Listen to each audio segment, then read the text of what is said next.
Imaginemos por un momento entrar a una de estas prestigiosas casas de subastas. Ajá. La tensión en el aire es súper palpable. Las paletas se levantan rápido, el martillo de madera pues está a punto de caer para cerrar el trato. Claro, la típica escena de película. Exacto. Pero lo que se está subastando en ese escenario no es una obra de arte invaluable, ni un objeto histórico. Sí, para nada. Lo que está sobre la mesa es literalmente la operatividad de miles de hospitales, el mantenimiento de equipos de soporte vital y, digamos, el acceso a la salud de millones de personas. Es una imagen súper fuerte. Y el precio inicial si quiere intentar participar en esta subasta, es una cifra que de verdad cuesta procesar. 26 billones de pesos. Wow. O sea, es una cantidad astronómica. Totalmente. Y creo que pone la gravedad de la situación en perspectiva de inmediato porque no estamos hablando de un simple desajuste contable. No, claro que no. Es del tamaño de un rescate económico a escala nacional. Digamos que es comparable con el presupuesto anual de ministerios enteros. Y esa magnitud es precisamente pues lo que nos reúne hoy. Bienvenidos a esta nueva exploración a fondo. Encantada de estar aquí como siempre. El punto de partida de nuestro análisis de hoy es un documento súper interesante llamado La subasta política de salud. Del autor Jorge Augusto Miranda Cadavid. Ese mismo. Y la misión que tenemos es comprender la anatomía de esta severa crisis de liquidez que tiene pues contra las cuerdas al sistema de salud en Colombia. Ajá, una crisis que es muy profunda. Porque la solución a este monumental agujero más de 26 billones de pesos se ha transformado en una especie de subasta a contrarreloj. Una puja, literalmente. Sí, entre figuras de la política nacional para ver quién ofrece el rescate más rápido y contundente. Y creo que antes de desglosar las ofertas que componen esta puja, es fundamental establecer, digamos, los parámetros de nuestro análisis. Me parece clave hacer esa pausa aquí. Sí, porque el documento examina propuestas muy específicas de figuras públicas. Ajá. Puntualmente estamos hablando de Abelardo del Espriella y Paloma Valencia. Sí, son los dos nombres sobre la mesa. Y es imprescindible aclarar a quienes nos escuchan que el enfoque de este análisis mantiene una neutralidad estricta y absoluta. Exactamente. Cero sesgos. O sea, no hay banderas, no hay aval a ideologías, ni apoyo a un proponente sobre otro. Así es. El objetivo es puramente analítico. Vamos a revisar los datos con imparcialidad, evaluar la viabilidad técnica, los mecanismos de ejecución y las consecuencias reales de estas posibles soluciones. Bueno, vamos a desempacar esto, porque un déficit de 26 billones de pesos no se materializa de la noche a la mañana. No, para nada. Es un proceso largo. Comprendo a grandes rasgos que el flujo de capital, digamos, se estanca entre las EPS, o sea, las entidades promotoras de salud, y los hospitales. Correcto. Ese es el punto crítico. Pero me surge una duda razonable.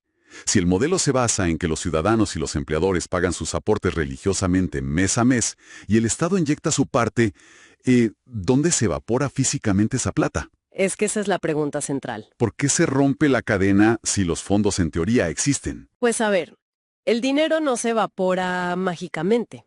Sufre de una fricción burocrática extrema. Ok, explícame eso. Hay que entender cómo funciona la mecánica del pago. El sistema no opera con giros automáticos.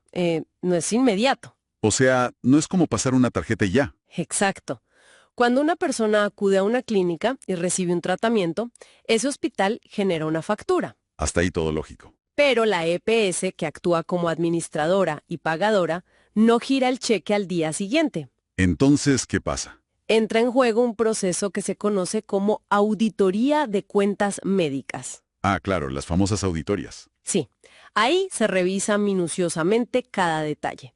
Si el procedimiento estaba justificado, si los insumos cobrados coinciden con la historia clínica, si las tarifas son las correctas. Entiendo el principio de auditar para evitar fraudes, obvio. Pero, ¿por qué esto genera un hueco de 26 billones? Lo fascinante aquí es que el colapso no es por falta de pacientes, sino por un embotellamiento financiero masivo. ¿Un embotellamiento? Sí, por la simetría en los tiempos y el volumen. Este proceso de revisión genera lo que en el sector se llaman glosas. Glosas. ¿Qué es eso exactamente? Son, digamos, devoluciones o cuestionamientos a las facturas. Ah, o sea, te devuelven el cobro. Exacto. Una factura puede ser devuelta porque falta una firma o un código está mal digitado. ¡Qué locura! Y mientras la clínica subsana el error y vuelve a presentar el cobro, pues pasan semanas o incluso meses. Claro, y la plata no entra. El embudo se crea porque el volumen de atención es masivo, pero la capacidad administrativa para procesar todo eso es mucho más lenta. Leyendo los apuntes, se me ocurre una forma de visualizar esta asfixia. A ver, cuéntame. Es como si, digamos, un restaurante inmensamente popular sirviera cientos de cenas de alta calidad cada noche. Ajá. Y la aplicación de entregas, que hace de intermediario, le cobra a los clientes al instante, pero decide retener esa plata. Sí, tal cual. La aplicación le dice al restaurante, te pago en unos meses, pero primero voy a revisar los recibos de cada tomate y cada gramo de sal que usaste. Es una muy buena comparación. Y si encuentran una discrepancia en el inventario, retienen el pago de toda la cena. Pero mientras tanto, la cocina tiene que seguir comprando ingredientes de su propio bolsillo todos los días. Totalmente, porque el hospital no puede dejar de atender. Exacto. Tienen que seguir pagando el sueldo a los cocineros. Si el intermediario no suelta el dinero, el restaurante quiebra. No por falta de clientes, sino por pura falta de liquidez. La analogía captura la esencia del problema perfectamente. La liquidez es el oxígeno de cualquier operación. Sin plata diaria, ¿no hay cómo funcionar? Así es. La clínica tiene que pagar la nómina de los especialistas cada quincena, debe comprar oxígeno, medicamentos de alto costo. ¿Mantener los equipos encendidos? Claro, equipos de resonancia que consumen sumas exorbitantes de energía. Todo eso es gasto en efectivo en tiempo real. Y los ingresos llegan tarde. Sus ingresos son promesas de pago a 90, 180 o incluso 360 días. ¡Wow! Un año esperando el pago. Es un problema grave de flujo de caja que obliga a los hospitales a endeudarse con los bancos solo para mantener las puertas abiertas. Lo que añade el costo de los intereses a su ya, digamos, pesada carga. Exactamente. Y cuando esa carga se vuelve insostenible y los hospitales empiezan a anunciar cierres de servicios de urgencias, es cuando entran al escenario las propuestas de rescate político. Ahí es donde comienza la subasta. El texto de Miranda Cadavid nos presenta esta puja que tiene todo el aspecto de un choque de trenes mediático. Es muy visible en los medios. Por un lado, la propuesta liderada por Abelardo de la Espriella pone sobre la mesa un paquete de 10 billones de pesos, con un compromiso de entrega de 90 días. Esa es la primera oferta. Y por el otro lado, Paloma Valencia plantea una inyección de 9 billones de pesos a ejecutar en un plazo de 100 días. Una diferencia sutil pero importante. Sinceramente, al ver estos números, mi primera reacción es de un profundo escepticismo. Es muy natural de reaccionar así. Aquí es donde se pone realmente interesante. O sea, esa diferencia de 1 billón de pesos y 10 días es solo un ajuste estratégico de marketing político. Para ganar el apoyo de médicos y pacientes. Exacto. O tiene un impacto real en el terreno. Porque suena a que alguien simplemente quiso ofrecer un número más redondo que el otro para acaparar titulares. Es una disyuntiva súper necesaria de plantear y el documento es muy lúcido al abordar ambas facetas. A ver, ¿qué dice el texto? Es innegable que existe un componente de estrategia comunicacional, el uso de cifras absolutamente exactas. Como 10 billones, 90 días. Exacto. Esos números redondos están diseñados para proyectar control y generar un impacto psicológico en un electorado que está ansioso por soluciones definitivas. Claro, suenan a un plan perfecto. Pero en la economía real de la salud pública, la deuda no es un número entero perfecto. Fluctúa cada hora y está llena de decimales. Tiene sentido. Sin embargo, descartar la diferencia como mero marketing sería un error analítico. ¿Por qué? Porque el documento muestra con datos duros que esa pequeña brecha de 1 billón de pesos tiene repercusiones monumentales en el terreno. Espera, pongamos esa cifra en perspectiva, porque de 1 billón de pesos es una escala que se vuelve muy abstracta para el ciudadano promedio. Es difícil de dimensionar, sí. ¿Qué compra exactamente 1 billón de pesos en el ecosistema hospitalario? Compra supervivencia a gran escala. Wow. El autor detalla que esa diferencia equivale al presupuesto de funcionamiento mensual de decenas de hospitales regionales de mediana y alta complejidad. O sea, no es solo un margen de error. Para nada. En términos prácticos, 1 billón de pesos es la diferencia entre poder mantener abiertas las unidades de cuidados intensivos en zonas apartadas o tener que cerrarlas. Es la vida o la muerte para esas regiones. Es el equivalente a los salarios atrasados de miles de enfermeros y especialistas que llevan meses trabajando sin remuneración. Eso ciertamente baja la discusión de la nube mediática al suelo frío de las salas de urgencias. Totalmente. Pero aquí es donde encuentro, digamos, el mayor obstáculo lógico de todo el documento. ¿Cuál sería? Prometer 10 billones desde un atril político es completamente gratis. Mi gran interrogante es la logística financiera. El cómo hacerlo realidad. Exacto. El Estado no tiene una bóveda oculta tipo caricatura con billetes listos para ser despachados. Ojalá la tuviera. ¿De dónde se extrae una liquidez de 10 billones de pesos en apenas 3 meses sin desestabilizar el resto del país? Ese es el núcleo de la barrera de viabilidad financiera. El presupuesto nacional funciona bajo normativas estrictas. No es plata de bolsillo. Y posee lo que la macroeconomía define como rigideces. Rigideces. O sea, plata que ya está apartada. Sí, gran parte del presupuesto general de la nación ya está comprometido por ley. Transferencias territoriales, pago de deuda externa, pensiones. Todo eso ya tiene dueño. Exacto. El Ministerio de Hacienda no puede imprimir billetes mágicamente sin generar una inflación galopante. Claro. Y reasignar 10 billones de pesos en 90 días requeriría una pirueta legislativa gigantesca. O sea, tendrían que desfinanciar otros sectores para pagar este incendio. Inevitablemente. Para inyectar esa cantidad de forma repentina, el gobierno tendría que congelar proyectos de infraestructura o recortar presupuestos de educación. O defensa. Sí, o recurrir a la emisión de bonos de deuda interna. Lo cual presiona las tasas de interés. Y encarece el crédito para todo el país. Es un movimiento sísmico para las finanzas públicas. Y ese es solo el primer paso, conseguir la autorización del gasto. Bueno, supongamos que ocurre el milagro legislativo. Ajá, digamos que lo logran. El Ministerio de Hacienda encuentra los recursos, ajusta el presupuesto y tiene los 10 billones listos. Ok. Ahora viene el segundo problema, la entrega.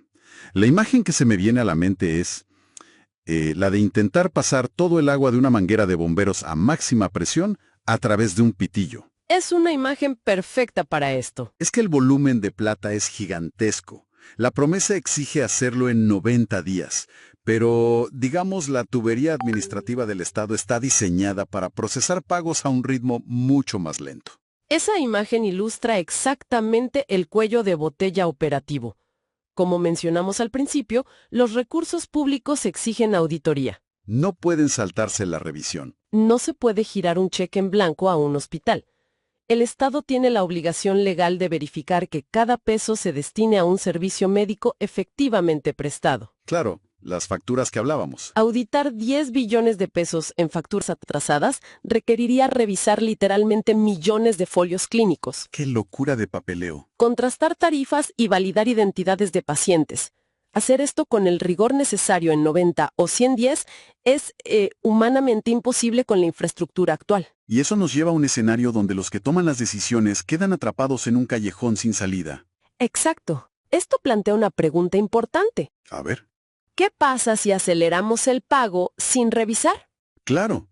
Si la promesa política dicta que la plata debe fluir en 90 días, no existe una enorme presión para flexibilizar o directamente saltarse los filtros de auditoría con tal de cumplir la fecha. El documento señala ese riesgo como una de las consecuencias más peligrosas de toda esta situación. ¿Qué pasaría entonces? Si ante la presión pública y gremial se decide acelerar el giro masivo relajando los controles previos, el riesgo de corrupción o pagos indebidos se dispara de forma alarmante. Se abriría la puerta a pagos por servicios sobrecosteados. Facturación doble o recuperación de cartera incobrable.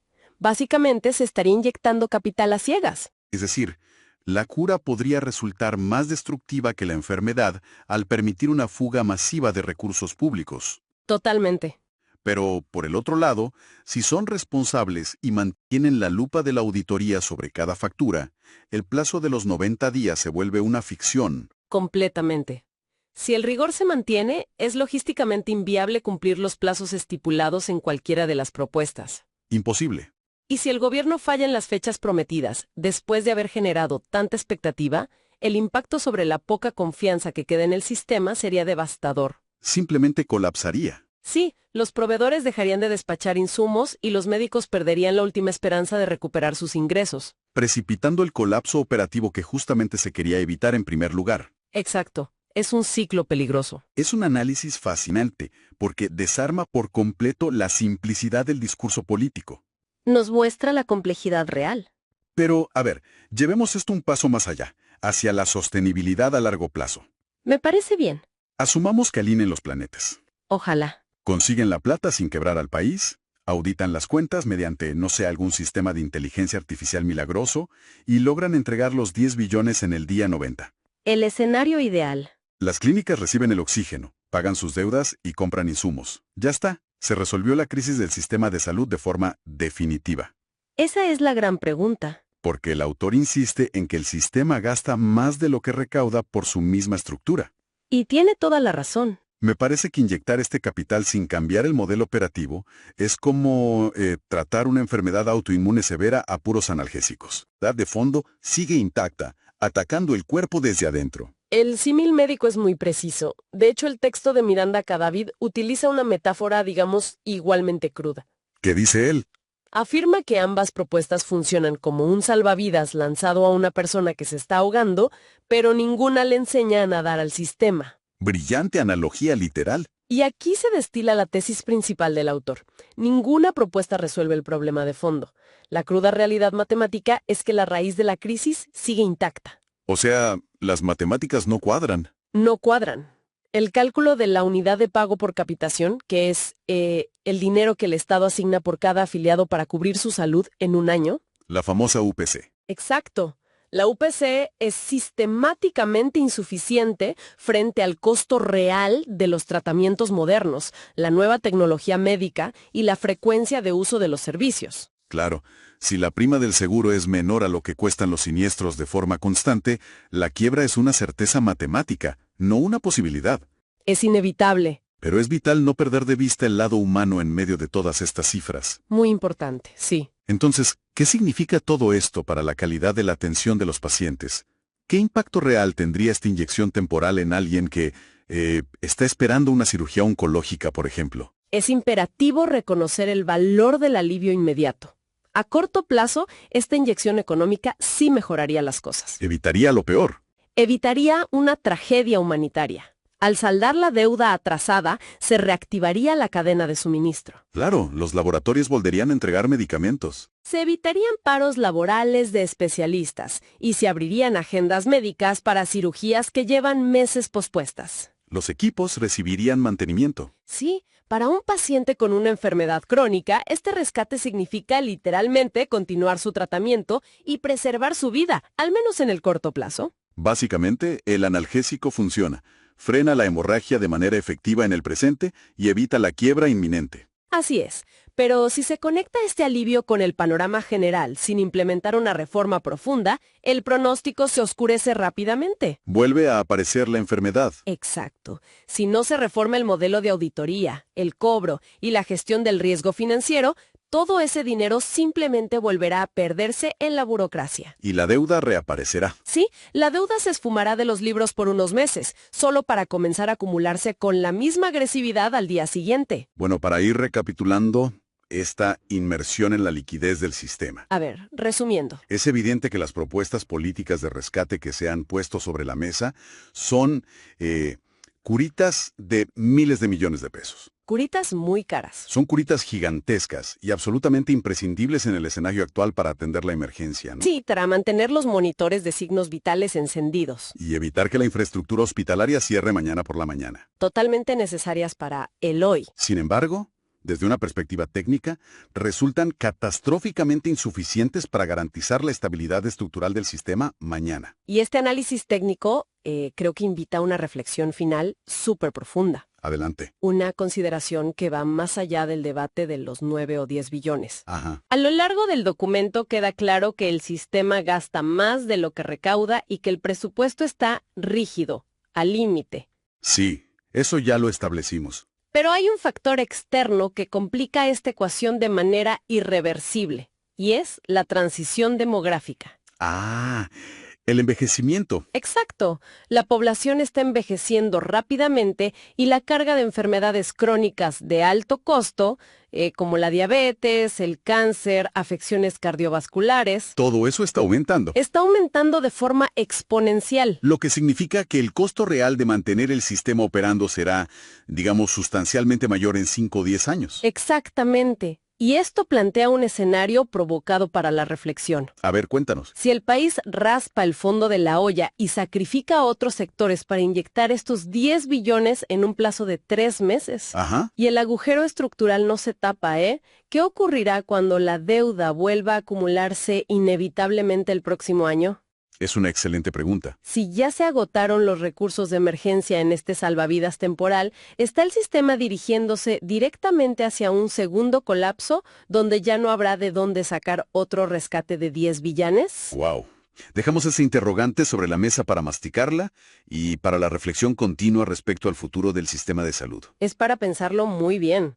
Queda claro que la subasta no termina con la caída del martillo, sino que apenas marca el inicio de un desafío estructural mucho mayor. Sin duda alguna. Agradecemos muchísimo la compañía en este espacio de análisis a fondo. El propósito siempre es proveer las herramientas y perspectivas necesarias para que quienes escuchan sigan explorando este fascinante panorama económico y social. Gracias por la invitación. Hasta nuestro próximo análisis.